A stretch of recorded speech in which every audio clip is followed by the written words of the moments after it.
Bienvenidos a ¿Conoces la Biblia?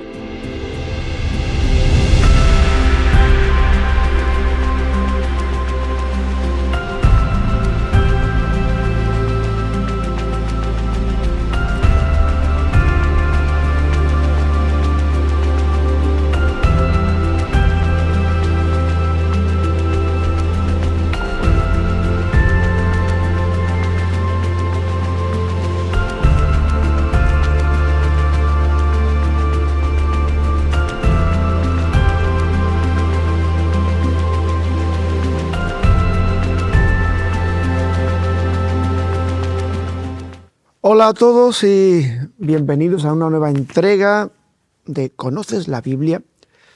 ¿Qué les traigo hoy? Bien, vamos a ocuparnos de un profeta, en concreto uno de los profetas mayores. Ya saben ustedes que yo tengo por costumbre en este programa abordar una semana un tema del Antiguo Testamento y otra del Nuevo para ir alternando. Y sobre todo no hay una sistematicidad a la hora de hacer una especie de índice de la Biblia, sino que vamos a ir tocando temas que sean de su interés para que ustedes aprendan a manejar la escritura como si la fueran abriendo en cada ocasión al azar y apareciera un tema y ustedes sepan manejarlo. El profeta que yo les traigo hoy es uno de los grandes, de los tres profetas mayores, el profeta Jeremías. Bien, habría que introducir un poquito el libro de Jeremías. Ciertamente es una obra compleja que los estudiosos pues le dedican muchísimo tiempo por la dificultad para abordarla en muchos aspectos. No se preocupen ustedes porque yo se lo voy a poner bastante facilito. Lo primero que teníamos que establecer es una cronología de la vida del profeta, en concreto la que nos ofrece el texto bíblico del libro de Jeremías. Comenzaría en torno al año 626, más o menos, cuando empezamos a ver al profeta inactivo, y terminaría en torno al 586 con la caída de Jerusalén, o para ser más estrictos y exactos, el año 585, cuando Jeremías es llevado a Egipto por Juan de Giscala y se queda allí. Teóricamente ahí perdemos ya la pista del profeta. Bien, es un libro, como digo, complejo en su estructura, por una razón muy simple. Voy a intentar ser claro y sencillo en esta explicación. A nosotros el libro de Jeremías nos ha llegado en su versión original, en el texto hebreo, y en eso que se llamó siempre la traducción griega de la Biblia de los 70. Pero ocurre que son dos textos muy distintos. La 70 es un texto bastante más corto. Tiene un octavo menos de texto que el hebreo. Y además tiene un orden de capítulos distinto. Hoy en día se piensa que había un texto original hebreo distinto que se tradujo al griego en la versión de los 70 frente al texto hebreo que nosotros consideramos hoy. Y digamos, esto es un poco extraño. No, no es un poco extraño. En los siglos anteriores a nuestra era, el texto hebreo conoció al menos tres importantes versiones y todas ellas eran autoritativas hasta que se fundió en la final a principios de nuestra era. No quiero entrar más en polémicas con eso y voy a pasar directamente a la estructura del libro. Mire, para que ustedes lo entiendan bien, lo dividimos en una serie de secciones. El libro tiene 52 capítulos. A los que le tendríamos que sumar los 5 capítulos del libro de las Lamentaciones y también el texto de Baruc. ¿Por qué? Porque son todos de la escuela de Jeremías. ¿Qué tenemos en primer lugar? Bueno, pues tenemos un prólogo que nos cuenta la vocación y misión del profeta, que es lo que yo les traigo a ustedes para hoy, en la hora de la exégesis, de la interpretación. Después tendríamos, bueno, este prólogo sería el capítulo 1, los primeros 19 versículos. Después tendríamos los oráculos dirigidos a Jerusalén y a Judá. ¿Qué abarcarían? Bueno, pues abarcarían desde sería el capítulo 1, pero ya esta vez el versículo 20, hasta el capítulo 25, versículo 14. Bien. Y después tendríamos los oráculos a las naciones, que están divididos en dos subgrupos. Del capítulo 25 al versículo 15 al capítulo 38, y después una segunda sección de los capítulos 46 a el 51. Y tendríamos después un epílogo que sería el capítulo 52, que tiene 20 versículos. Como digo, añadimos las Lamentaciones, que es un texto distinto, un libro distinto, y el libro de Baruch, que también es un libro distinto. Bueno, pues ya tienen ustedes en simbiosis lo que es la estructura del libro de Jeremías. ¿Cómo funciona la historia del profeta? Bien, pues miren, es un profeta que recibe la llamada divina a denunciar a Israel, su pueblo. Estamos en un periodo que es inmediatamente anterior a la caída de Jerusalén en manos del rey de Babilonia y la caída de todo el reino de Judá. Así que el pueblo tiene que explicar cómo es posible que todo haya caído y todo ya se haya perdido y pues estén ellos ahora mismo en el destierro porque el rey de Babilonia ha enviado a la clase dirigente fuera del país. Bien, pues Jeremías les avisa, les exhorta a la conversión, el pueblo sigue pensando en otra cosa y finalmente se produce la catástrofe. Es importante en el libro ver cómo el profeta hace requisitorias, ya hemos dicho, contra Judá y Jerusalén, y cómo también las hace contra los pueblos del entorno, incluso contra la propia Babilonia. Finalmente, también es interesante ver la enemistad del pueblo, especialmente de la clase dirigente, contra el profeta, que le lleva a ser sujeto de muchos sufrimientos. De hecho, él es encerrado, es detenido, es acusado de derrotismo, de anunciar catástrofe y ruina sobre la casa del Señor, y pasa amargamente. De hecho, sobre todo a partir del libro de las Lamentaciones se generó un refrán popular que dice que lloras más que Jeremías, porque bueno, es un profeta que lamentó la caída de la tierra y de la ciudad santa y del templo. Bien, pues ya tenemos básicamente introducido el libro de Jeremías y puesto en contexto. Vamos ahora a dedicarnos a la parte que a nosotros nos interesa. Para eso tenemos que tomar ya una Biblia y empezar a leer el texto.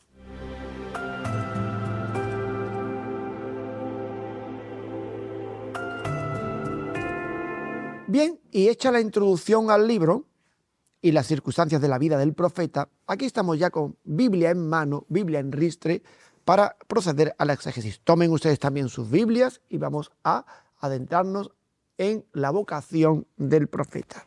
Estamos en el prólogo, en el capítulo primero, los primeros versículos. Tengan ustedes en cuenta que vamos a hacer este pequeño texto porque Jeremías es un libro muy grande. Recuerden, 52 capítulos, 2 capítulos más que Génesis y 12 más que Éxodo, que tiene 40. Los profetas son mayores, tienen textos muy largos. Fíjense que Isaías tiene 66 capítulos nada menos. Bueno, pues aquí tenemos el prólogo y vamos a irlo viendo.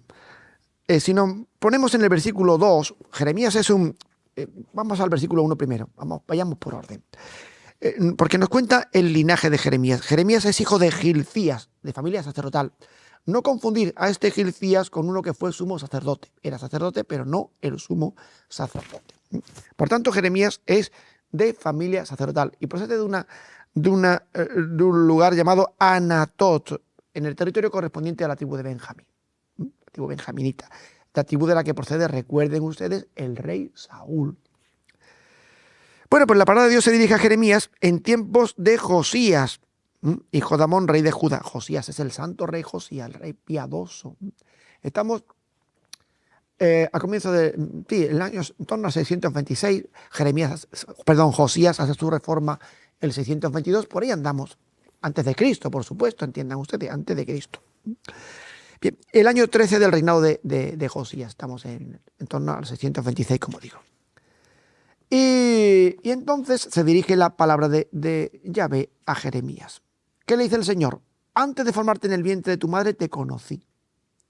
O sea, la vocación está presentada previa al nacimiento del profeta. Antes de que saliera del seno te consagré. ¿Cómo te consagré? Como profeta de las naciones.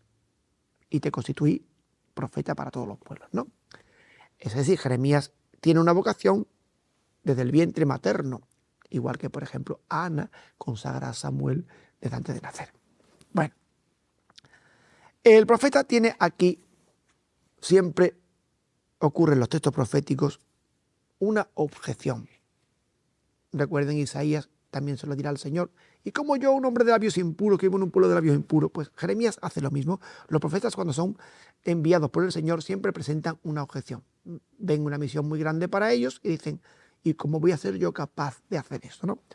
Pues es lo que dice el profeta. Yo dije, Señor Dios, mira que yo no sé hablar. Eso dijo Moisés también, que no sabía hablar y era torpe de palabra para el faraón, ¿no? Que soy joven, que soy un muchacho. El profeta no se ve capaz. Pero el Señor me respondió, no digas soy joven. Eso no es un impedimento. Donde yo te envíe irás y lo que te ordene lo dirás. Es decir, el profeta está enviado por el Señor y no tiene palabras propias. Debe decir las que el Señor le ha mandado que diga. Eso es muy importante para cualquier apóstol, para cualquier mensajero. Nosotros no tenemos palabras propias. Si las tuviéramos, ¿en qué nos diferenciaríamos nosotros de cualquier persona con la que hablemos? Somos un ser humano como los demás. No tenemos un verbo infalible que pueda convencer y desarmar la argumentación de nuestro adversario. Solamente la palabra de Dios es viva y eficaz, más tajante que espada de doble filo. Es la única que puede marcar la diferencia. También tenemos que ir a donde el Señor nos mande, no ir a nuestro albedrío y capricho. Jeremías tendrá que hacer eso y plegarse a la voluntad divina, aunque no sea lo que a él le apetezca siempre. Importante, no tengas miedo de ellos, no les temas, porque yo estoy contigo para protegerte, dice el Señor. Fíjense bien, el miedo es una de las armas que paraliza la misión de un profeta.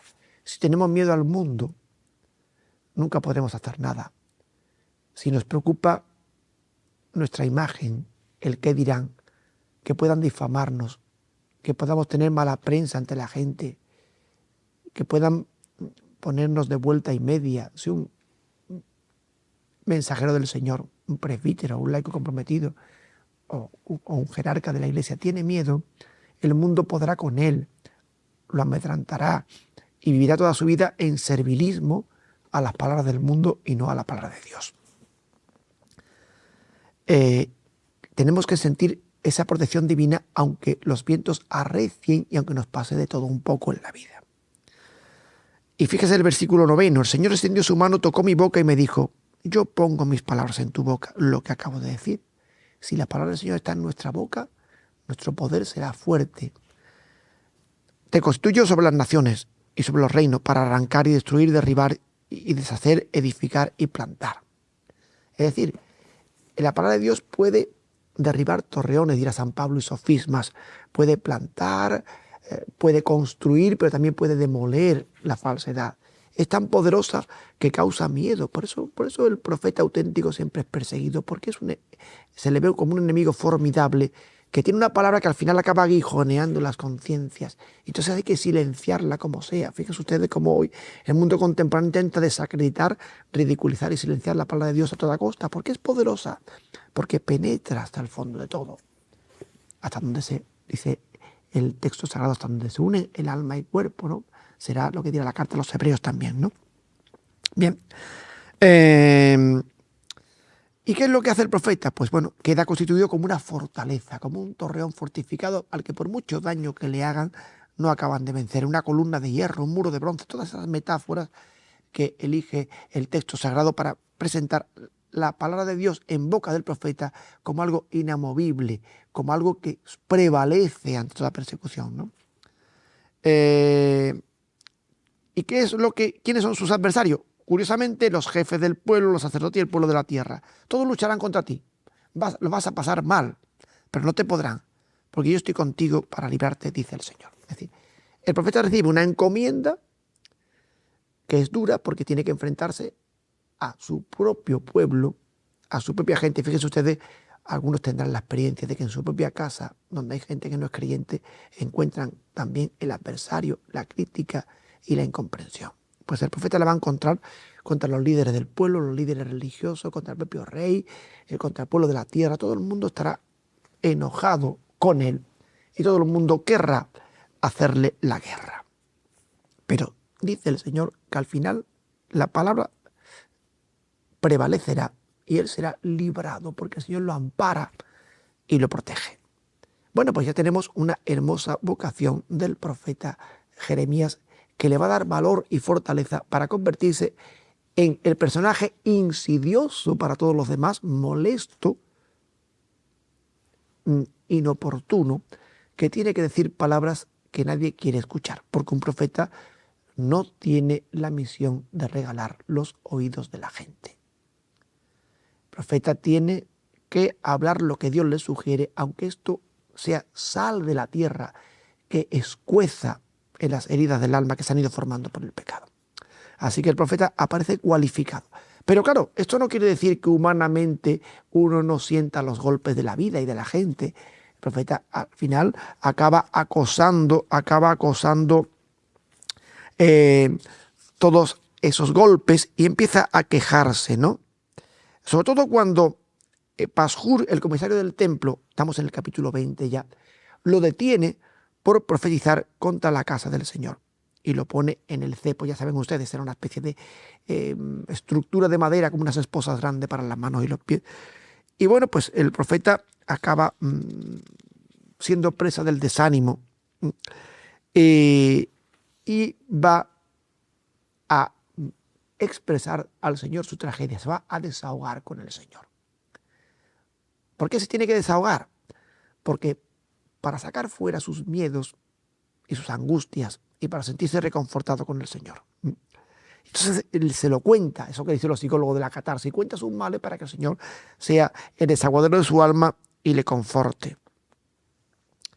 Y tenemos uno de los textos más hermosos de la literatura profética, donde Jeremías va a poner su alma frente al Señor y contarle sus angustias y sus cuitas. Recuerden el texto, estamos en el versículo 7 del capítulo 20. Me sedujiste, Señor, y yo me dejé seducir. Aquí la vocación se expresa con mayor fuerza. Has sido más fuerte que yo y me has podido. Es decir, él recibe una llamada del Señor que empieza a minarle por dentro. Es como una historia de amor en la que él cae en la palabra seductora de Yahvé, cae en sus redes y queda rendido en ellas. Hay un pulso con el Señor que el Señor acaba venciendo siempre. Todos los que hemos experimentado la vocación conocemos este pulso dulce en el que el Señor va tirando y uno quisiera otra cosa y al final acaba cediendo a la seducción poderosa, al influjo de la palabra divina. Pero ¿qué pasa respecto al mundo? Todo respecto a Dios. Respecto a Dios tú estás viviendo un idilio, una historia en que tú te dejas llevar dulcemente. Pero respecto al mundo, tú te conviertes en irrisión continua. Todos se burlan de mí. ¿Por qué se burlan de él? Porque cada vez que habla tiene que gritar y proclamar violencia y ruina. Tiene que decir cosas que no quieren oír y la gente lo pone en evidencia y lo ridiculiza. La palabra de Dios se convierte para él en oprobio y burla todo el día. ¿Por qué? Porque a causa de ella lo están vejando, ridiculizando y haciéndolo el hazmerreír de la gente. Están oprimiéndolo constantemente. Así que él a veces se queda agobiado, hastiado y dice, no hablaré más en su nombre, no diré más estas cosas, porque es que cada vez que las digo, todo cae sobre mí. La gente se enfrenta a mí, la toman conmigo, no lo diré más, no hablaré más, no pensaré más en él, no hablaré más en su nombre. Y dice, ¿pero qué es lo que ocurre? Pero en mi corazón había un fuego abrasador, un fuego encerrado en mis huesos. Es decir, ¿qué es lo que es ese fuego? El fuego de la palabra que está dentro de ti. Intentaba contenerlo y no podía. Por un lado tengo la calumnia de la gente, terror por todas partes. Vamos a denunciarlo, lo acosaremos, nos vengaremos de él, lo engañaremos, se dejará seducir. Fijaos bien cómo el profeta juega con la seducción divina, que se convierte para él en algo que no puede contener, y la seducción de la gente que no desemboca más que en persecución y oprobio, pero que no tiene fuerza sobre él. Los pueblos, su propio pueblo también quiere seducirlo y quiere vencerlo, quiere ganarle el pulso como se lo ganó Dios, pero ya no puede. El Señor está conmigo como un héroe potente, por eso todos sus adversarios caen derrotados y él se levanta. Es como una especie de Getsemaní del profeta Jeremías. Él ha recibido una palabra poderosa que le trae muchas molestias y muchas injurias, pero que es ese fuego cálido, esa llama de amor viva que diría San Juan de la Cruz. San Juan de la Cruz también pasó por esta experiencia. Cuando él fue investigado, sus propios hermanos lo tenían en la cárcel y ahí escribió sus obras más hermosas. Tuvo él la experiencia de Jeremías. Jeremías tiene una palabra que decir que no es agradable de escuchar. San Juan de la Cruz tenía una reforma que hacer que no era agradable para los que vivían laxamente la vida religiosa. ¿Y qué ocurre? Que se siente perseguido, abrumado, agobiado, oprimido, para ver si consigue ceder, a ver si se consiguen doblegar su voluntad, ese pulso que el mundo tiene contra él. Pero no cede, porque el poder de la palabra es mayor. Y el poder de la palabra, el fuego cálido, pero a la vez agradable, acaba mostrándole algo importante. El Señor está con él como fuerte soldado. Que el Señor es un héroe poderoso que vence a todos sus adversarios porque las palabras humanas tienen los días contados. Y efectivamente, por desgracia para Jerusalén, tendrán los días contados. Caerán víctimas de sus propios planes, de sus propias trampas. Han jugado al juego humano del poder, al equilibrio de poderes. Recuerden que un día lo decíamos también en este programa, y serán víctimas de ese juego. Pero Jeremías se mantiene en pie en esa palabra. Pasará mucho, lo meterán en la cárcel, estará a pan y agua mucho tiempo. Incluso después, cuando siga predicando al pueblo tras la tragedia, no creerán sus palabras y se lo llevarán a Egipto con él. Pero él no cejará en su empeño.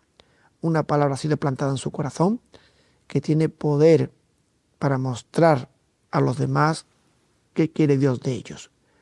Harán o no harán caso, pero él seguirá plantando la semilla de las palabras en sus corazones.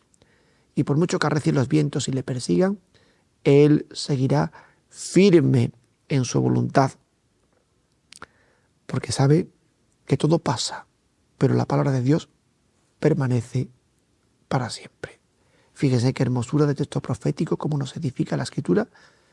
Vayan ustedes luego meditándolo en casa, para que de verdad puedan decir que poquito a poco van conociendo la Biblia. Les veo en la próxima entrega. Que todos estén bien. Un cordial saludo.